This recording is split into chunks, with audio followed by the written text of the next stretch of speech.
বিশেষ স্বাগতম। আজকে ভোলা মাছ দিয়ে বেগুন আলু দিয়ে এক রকমের রান্না করব। ভোলা মাছগুলো ভালো করে ধুয়ে ম্যারিনেট করে রাখা রয়েছে, এগুলো এখন ভাজবো। মাছগুলো যেন ভেজে নিচ্ছি আগে।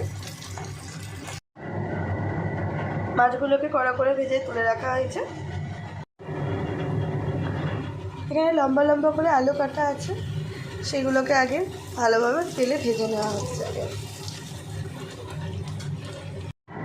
আলুগুলোকে ভেজে তুলে নেওয়া হয়েছে।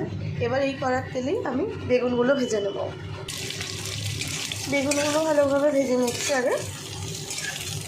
যতক্ষণ বেগুনটা ভাজা হচ্ছে ততক্ষণে রসুন, আদা, লঙ্কা আর টমেটো পেস্ট করে নেব।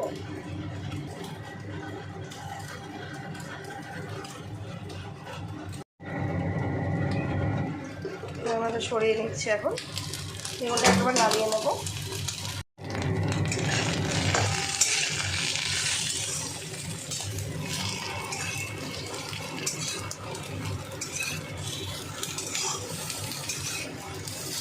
বেগুনগুলো ভালোভাবে ভাজা হয়ে এসছে, বেগুনগুলো এবার তুলে নেব।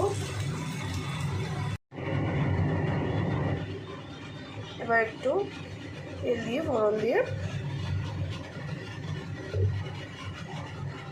তেলটা গরম হয়ে এসছে, তো জিরে ফোড়ন দিয়ে দেবো, গোটা জিরে।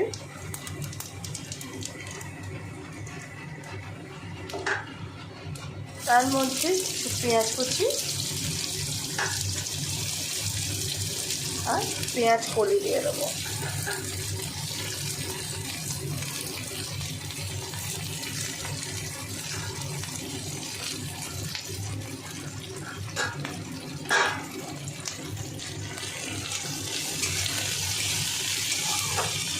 ভালো করে একটু ভেজে নেব।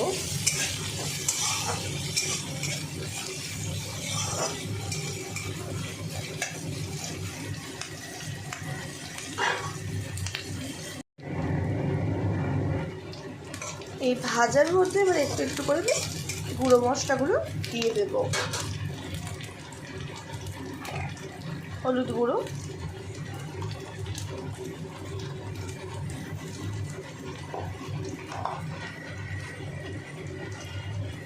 ধনে গুঁড়ো,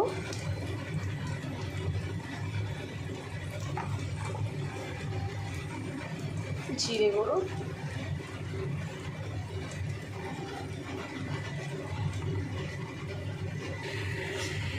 ভালো করে নাড়িয়ে চাড়িয়ে দেবো।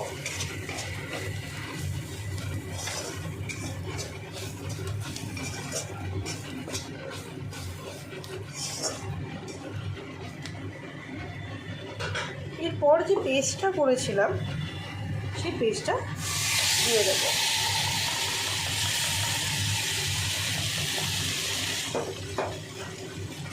ভালোভাবে নাড়িয়ে নেব।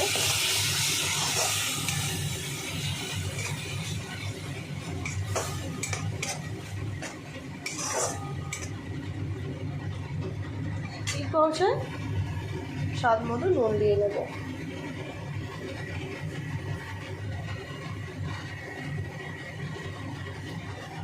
পর ভালোভাবে আবার মিশিয়ে দেবো।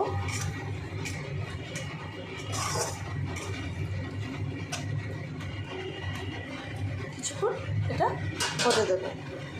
এটা ভালোভাবে নাড়িয়ে চাড়িয়ে নিয়ে মশলার পাত্রে জল দিয়ে একটু গলিয়ে সেই জলটা দিয়ে দিলাম। এটা ভালোভাবে মিশিয়ে নেব।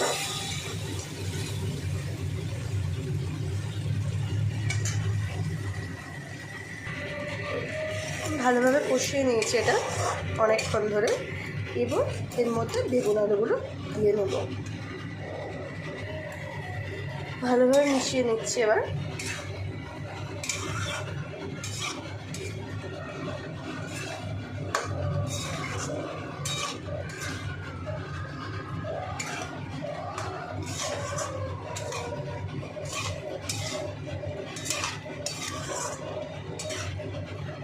এর সময় ধনেপাতা কুচিগুলি দিয়ে দেবো।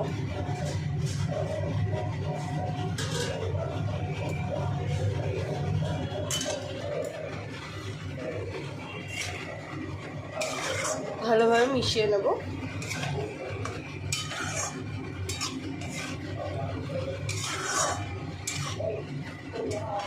ভালোভাবে মিশিয়ে নেওয়ার পর এর মধ্যে জল দিয়ে দেবো পরিমাণ মতো। যারা একটু শুকনো শুকনো খেতে যায় একটু কম জল দেবেন, একটু ঝোল ঝোল খেতে যায় একটু বেশি জল দিয়ে দেবেন। ভালোভাবে মিশিয়ে এখন কিছুক্ষণ ঢাকা দিয়ে রাখবো। এটা হয়ে এসেছে। আমি একটু অল্প করে গুঁড়ো গরম মশলা দিয়ে দেবো।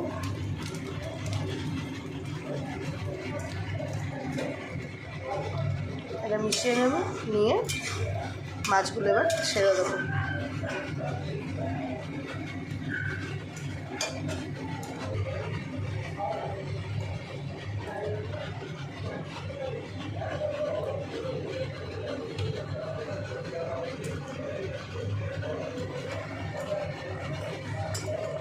এগুলোকে ঝোলের মধ্যে ভালোভাবে ডুবিয়ে নেব।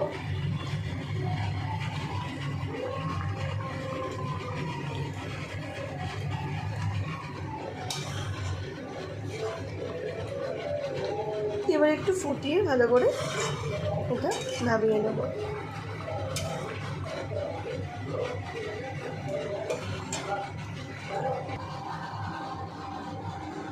হয়ে গেছে আজকের রান্না। আপনারা করে দেখবেন, আশা করছি ভালো লাগবে। আজকের মতো টাটা।